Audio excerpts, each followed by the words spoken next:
Razakar cinema పక్కా చూడాలి. చూస్తారా చూడరా? చూస్తారా? చూపెడతారా చూపెడతారా? అందరికి నేను చెప్పిన ఈ రజాకర్ సినిమా మనం చూడాలి. నిజాం గొప్పోడని చెప్పి నిజాం సమాధి వద్ద మోకరిన కేసీఆర్కు కట్టేసి చూపెట్టాలని చెప్పిన.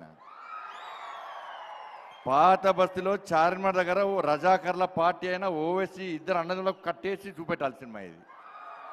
కాబట్టి దయచేసి అన్న మన కోసం సినిమా తీసిరు వల్ల వాస్తవ విషయాలను చరిత్రను ప్రజలకు చూపెట్టే ప్రయత్నం చేసిరు. వాటి గూడూరి నారాయణ రెడ్డి గారికి వారు కష్టపడి పోయాల సినిమా తీసిరు. కాబట్టి మనం ఇటువంటి సినిమాలను ప్రోత్సహించాలి, మనం చూడాలి.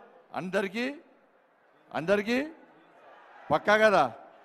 నేను చూసిన సినిమా మా వాళ్ళు అందరూ చూపెట్టిన కరీంనగర్లో అందరూ చూపెట్టిన. ఇవాళ థియేటర్లు అన్నీ బుక్ చేసినాం. నిన్న ఇలా రేపటి నుంచి రొచ్చు కావాలి సినిమా చూసిన తర్వాత. పక్కా కదా. రజాకర్ సినిమా చూడాల్సిందే, రజాకర్ సినిమా చూపెట్టాల్సిందే.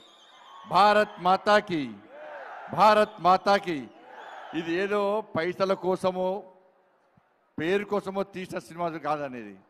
ఇవాళ రజాకర్ల చరిత్ర ఆ సినిమా చూసినాక మళ్ళా ఈ తెలంగాణ రాష్ట్రంలో రజాకర్లు పుట్టద్దు, రజాకర్ల వారసులకు ఎవరికి తెలంగాణలో స్థానం ఉండొద్దు అనుకుంటే ఇలా పక్కా రజాకర్ సినిమా చూడాలి.